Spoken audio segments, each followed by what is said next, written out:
Okay, so the topic that we're covering today is defining human maturity. So you've been in some of these other sessions.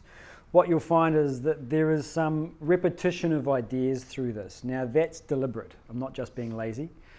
The idea is that there are certain principles or certain ideas that we need to keep coming back to over and over and over again, because we understand them the first time kind of on the surface, second time a little bit deeper, third time a little bit deeper. Each time we hear the same idea, we hopefully start to question it in perhaps a different way, or we start to ask a question regarding the practical application of it. Once we've understood the theory, now we want to practically apply it.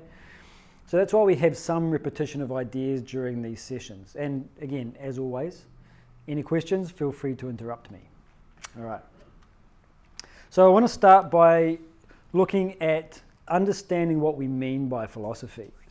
The word Vedanta is the name of this particular philosophy. Vedanta is the name of this broad set of ideas. So the word Vedanta broken up means end of knowledge or culmination of knowledge. So you see a little note down the bottom, huh? What does that mean? Why is there a huh? Because knowledge never ends. It seems counterintuitive. The moment you study anything, doesn't matter where you are, whether it's cooking or physics or hotel management or anything else, the more you know, there's something else to know, there's something else to know. There's an ocean of infinite knowledge. And yet here we are saying that Vedanta means the end of knowledge, the culmination of knowledge. So what do we mean by that? We can start to answer this question by asking, what are you trying to achieve? What do you want?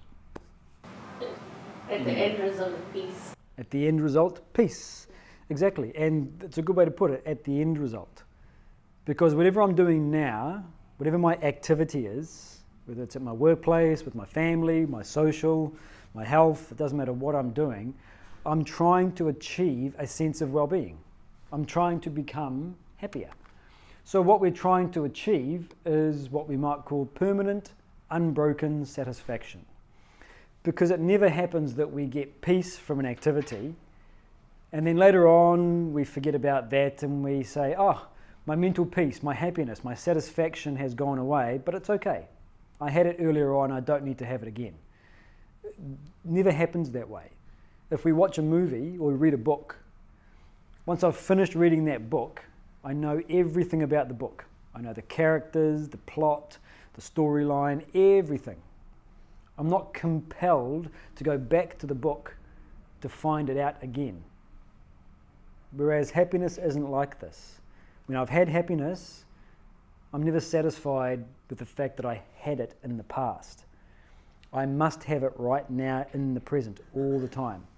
So what I'm looking for then is permanent, unbroken satisfaction.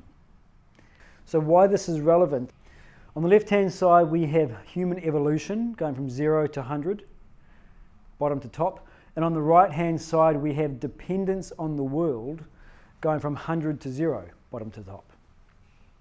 So what this is basically saying is that our level of evolution, our level of well-being, our level of satisfaction follows how dependent we are upon the world.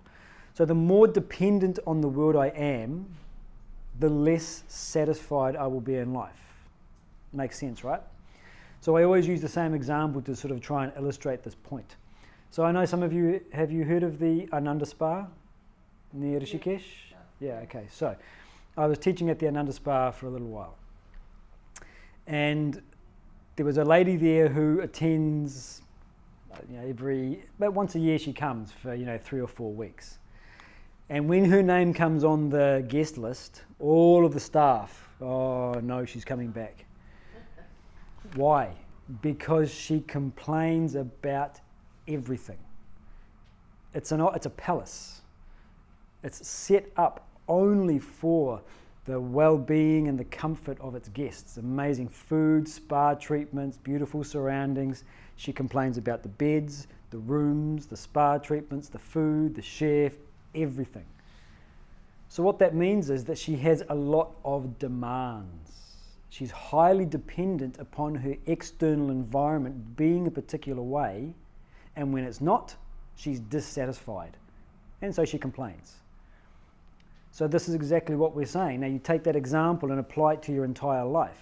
If I have lots and lots of demands of my physical body and of my relationships and my family and my political system and my traffic and my weather, etc., I'm never going to be happy because I'm dependent on the world to match my demands.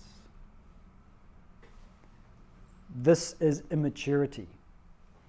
When you see a 4-year-old who cries because, I don't know, her balloon burst, or she can't play with a toy, or she has to go to bed, or whatever, we say, "Oh, it's cute." It's beautiful to see a little 4-year-old throwing a tantrum because she can't get what she wants. It's natural at that age of development, because we recognize there's a psychological immaturity there. If an adult throws a tantrum because he's not getting what he wants, grow up, man. What's your problem? We recognize there's a lack of maturity there. So human maturity then traces this path of increasing independence for our sense of well-being. This is human evolution. And so because we're saying that our sense of dissatisfaction arises because we have lots of demands, then human evolution or self-development is described in terms of reducing our demands. So our definition of self-development is the reduction of ego and egocentric desires. This is what we mean by self-development. This is what we mean by applied philosophy. A philosopher isn't just someone who likes playing with ideas. A philosopher does play with ideas. They think, they talk, they discuss, they argue, but not for their own entertainment.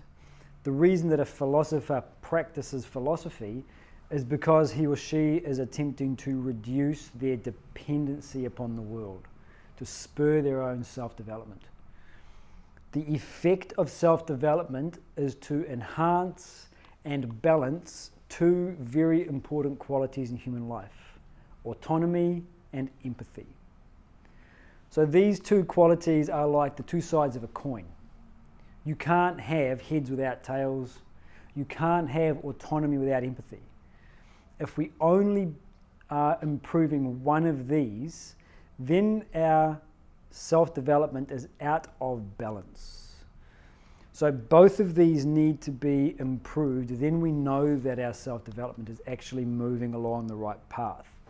I'll explain a bit more about that when we go to the next section. So then this becomes our test of spiritual development. So self-development, spiritual development, applied philosophy, these are all synonyms. The tests of our spiritual development are the degree to which we are becoming more autonomous and becoming more empathic. All right, any questions before we move on to describing these